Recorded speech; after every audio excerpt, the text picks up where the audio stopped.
Wellower Principal Dr. Robert Taiji to hand over a sapling as token of love and gratitude.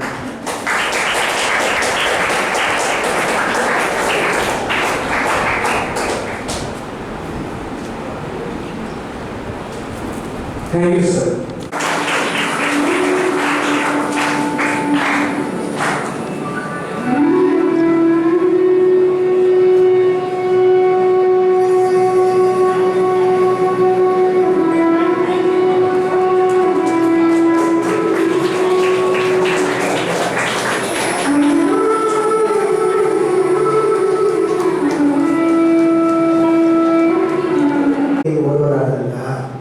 ಈ ಸಂಸ್ಥೆಯ ಪ್ರಾಂಶುಪಾಲರಾದಂತಹ doctor Robert ties ಅವರಿಗೆ, ವೇದಿಕೆ ಮೇಲಿರುವ ಎಲ್ಲರಿಗೆ,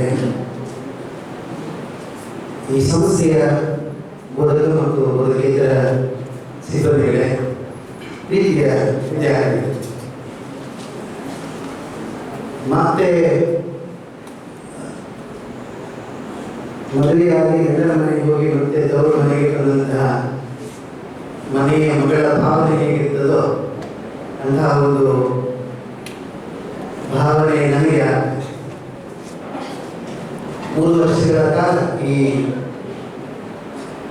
ಜಾಗದಲ್ಲಿ ನಾವೆಲ್ಲ ರೂಢಿಯಾಗಿದ್ದು ಶಿಕ್ಷಣವನ್ನು ಕಲಿತದ್ದು ಈ ಸಂದರ್ಭದಲ್ಲಿ ಮತ್ತೆ ನೆನಪಿಗೆ ಬರ್ತದೆ. ಪ್ರೀತಿಯ ವಿದ್ಯಾರ್ಥಿಗಳು,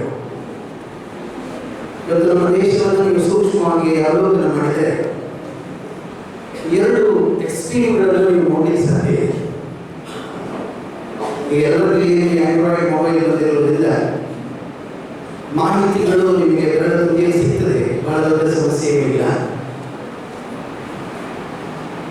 ಒಂದು ಕಡೆ ನಮ್ಮ ದೇಶದ ಅತ್ಯಂತ ಶ್ರೇಷ್ಠ ಪ್ರೆಸ್ಟೀಜಿಯಸ್ ಅಂತ ನಾವು ಕರೀತೇವೆ, ಆ ಸಂಸ್ಥೆಗೆ ದಾಖಲಾತಿಯನ್ನು ಪಡೆಯುವುದಕ್ಕೆ ಬೇಕಾದಂತಹ ಒಂದು ತಯಾರಿಯನ್ನು ಮಾಡೋದು ನಾವು ಕಾಣ್ತೇವೆ. ಉದಾಹರಣೆಗೆ IIT ಇರ್ಬೋದು, IIM ಇರ್ಬೋದು, ಇಂಡಿಯನ್ ಇನ್ಸ್ಟಿಟ್ಯೂಟ್ ಆಫ್ ಸೈನ್ಸ್ ಇರ್ಬೋದು,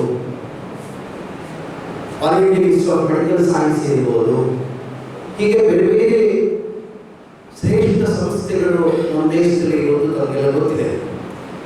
ಆ ಸಂಸ್ಥೆಗೆ ದಾಖಲಾತಿಯನ್ನು ಪಡೆಯುವುದಕ್ಕೆ ನನಗೆ ತಿಳಿದ ಮಟ್ಟಿಗೆ ಇವತ್ತು ಮೆಟ್ರೋಪಾಲಿಟನ್ ಸಿಟಿಗಳಲ್ಲಿ ಸುಮಾರು 4 ಸ್ಟ್ಯಾಂಡರ್ಡಿಂದ ತಯಾರಿಗಳು ಪ್ರಾರಂಭ ಆಗ್ತದೆ.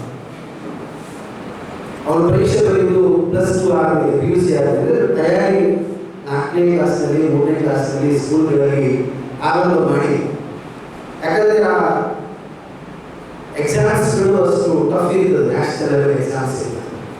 People may laugh at, people may be feeling a bit of doubt towards class and family that I am talking about. Then you are sitting there listening to Amrish. Really I had a bit emotional touch. Maybe I did the tears rolling down, but actually the tears were inside the eyes. I was really touched. That's the emotional connect that we have with our students. That's why we call it class and family. When you get the students here, first 3 days we conduct something called orientation program. On the 3rd day, the students will start saying, we are happy to be part of class and family. It's a small family, but I always now tell my students and teachers, let's create a happy environment here. I don't want to put any pressure on the students. Not that you should study, but study should be enjoyable. So I'm really thankful to Mr. Amrish for sharing some wonderful, meaningful words from his heart. I've always been touched by this amazing person. He's a wonderful human being. 2 things always, when I visited his college several times as a guest or for other reasons. I have not seen him as a principal, though he is an excellent leader. Excellent leadership does not come by position. Client doesn't become a leader because I am a principal. And I have seen Amrish as a good human being. The biggest asset is his humility and simplicity. You know it, he was on stage and he went down to me.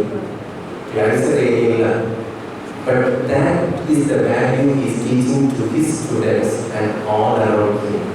I have always been touched by his humility and that simplicity. That's why Amrish is loved by everyone. And see, these are, competition is a competition. When we attend programs like this, please understand, these are the value systems you should take in life. However high you go, if you are really grounded, if your feet is on the ground, people will love you and people will respect you.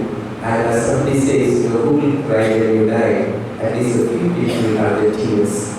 And these are the people who we can always take as a role model. I'm sure we got a right person today to inaugurate and give us a meaningful speech. Thanks so much for that. At Grassland, we have got a very close relationship between teachers and students. And this is what he talked about. He was very active in NSS, he was a student council union leader, he was a student. But most importantly, this connect, is that really makes us a long-lasting relationship. Recently, as he said, he celebrated 40 years of our Ruby, our college, is existing for 40 years. We had in this place on 24th August more than 250 old students coming back on a single day. We had a full day program. There was a girl who, I was sitting here like this, one of our old students, she was sitting right here. When people came and announced, I'm giving 1 lakh, I'm giving 50,000, we didn't ask for money. People were giving from their heart, on the spot. Then one girl who was one of the SAA girl, old student, she was crying. She came to me and said, sir, I have only this much. She gave me 1,000 rupees. Actually, all of us were touched. That's the level of connect we create in Grassland. So it's not a college, it's a family. And we, students come back because they love this place. So we extend a very warm welcome to all of you to be part of this family, as extended family members for one day. Enjoy the hospitality that we are going to extend to you. As a teacher, 35 years I spent as a teacher, I have visited more than about 300 institutions. Normally teachers won't take such opportunity, but I have been blessed with that. When I see students, I see two types of students. That's what we are seeing about the good education and I don't know what's other education.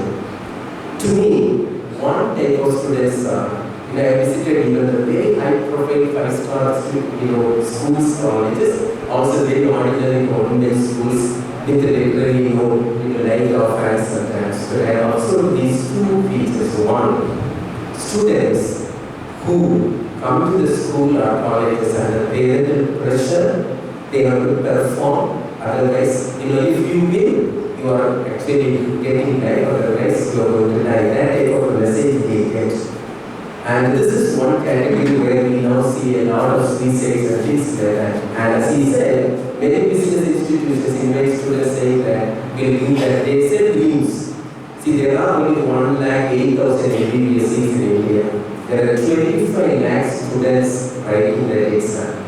Close to 25 lakh students again write JEE exam.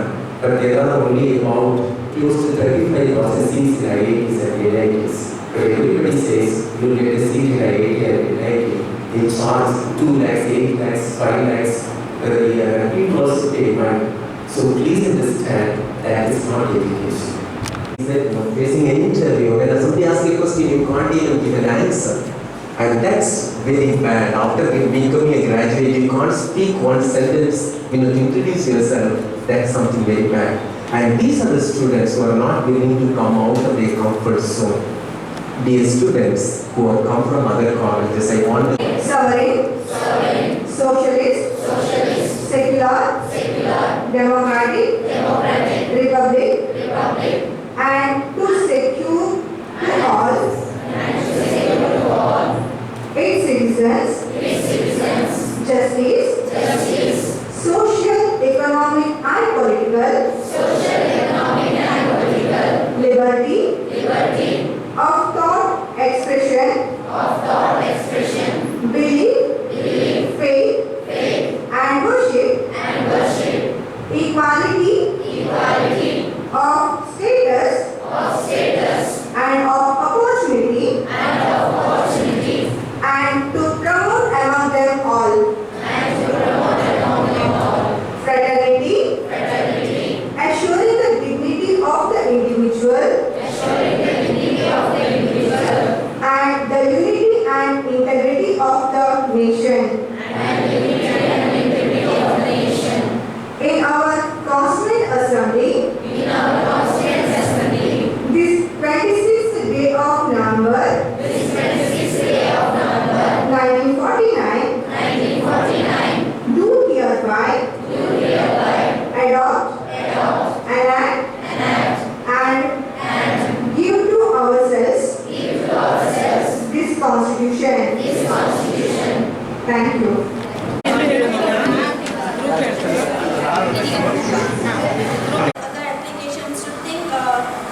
Cybersecurity is the practice of protecting devices, networks, and systems from unauthorized access or criminal use. In today's world, everything is lunging towards the cyber world via digitization and networking to fast-track the way for the abundance of benefits of the online world. Cybersecurity protects against unauthorized access to data centers and other computerized systems, disruption of normal business processes, theft or damage to devices and services, extortion of money from users through ransomware.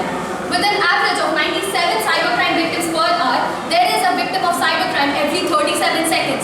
In addition to this, 2 internet users have had their information leaked every second in 2022. This is an improvement as compared to 2021, where at least 6 internet users have had their information leaked. A total of 3% of businesses and 1% of charities have fallen victims to fraud as a result of cybercrime. Cyber ಭದ್ರತೆ ಏಕೆ ಬೇಕು ಎನ್ನುವುದು ಇಂದಿನ ಜನರಲ್ಲಿ ಕಾಡುವ ಬಹುಮುಖ್ಯ ಪ್ರಶ್ನೆ ಆಗಿದೆ. ಸೈಬರ್ ಭದ್ರತೆ ಎಂದರೆ ಕಂಪ್ಯೂಟರ್, ಜಾಲತಾಣ, ಡೇಟಾ ಹಾಗೂ ಇತರ ಡಿಜಿಟಲ್ ಸಿಸ್ಟಮ್ಗಳ ಸುರಕ್ಷತೆಯನ್ನು ಹೆಚ್ಚಿಸುವ ವಿಧಾನ.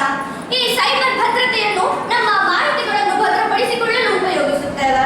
ಆದರೂ ಇತ್ತೀಚಿನ ದಿನದಲ್ಲಿ ನಮ್ಮ ಮಾಹಿತಿಗಳನ್ನು ದೋಚುತ್ತಿದ್ದಾರೆ. ಉದಾಹರಣೆಗೆ ಇಮೇಲಲ್ಲಿ ಈ ಜಗದಲ್ಲಿ ಕಾಣೋ ಹಡೆದ ತಾಯಿಯನ್ನು ಕಳ್ಕೊಂಡ ಮ್ಯಾಲೆ ಮತ್ತೆ ಸಿಗುವಡೇನು, ತಮ್ಮ ಮರಳಿ ಬರುವಡೇನು, ತಮ್ಮ ಮರಳಿ ಬರುವಡೇನು. ದುಡ್ಡು ಕೊಟ್ಟರೆ ಬೇಕಾದ ಸಿಗುತ್ತದೆ ಈ ಜಗದಲ್ಲಿ ಕಾಣೋ ಹಡೆದ ತಾಯಿಯನ್ನು ಕಳ್ಕೊಂಡ ಮ್ಯಾಲೆ ಮತ್ತೆ ಸಿಗುವಡೇನು, ತಮ್ಮ ಮರಳಿ ಬರುವಡೇನು, ತಮ್ಮ ಮರಳಿ ಬರುವಡೇನು. 9 ತಿಂಗಳ ಸಂಗಾಟ ನೀಡಿ ಹೊಟ್ಯಾಗ ಬೆಳೆದಲ್ಲೋ, ಹುಟ್ಟಿ ಬರುವ ಮುನ್ನ ಜೀವಕ್ಕೆ ಎಷ್ಟು ಕಷ್ಟ ಕೊಟ್ಟೆಯಲ್ಲೋ. 9 ತಿಂಗಳ ಸಂಗಾಟ ನೀಡಿ ಹೊಟ್ಯಾಗ ಬೆಳೆದಲ್ಲೋ, ಹುಟ್ಟಿ ಬರುವ ಮುನ್ನ ಜೀವಕ್ಕೆ ಎಷ್ಟು ಕಷ್ಟ ಕೊಟ್ಟೆಯಲ್ಲೋ.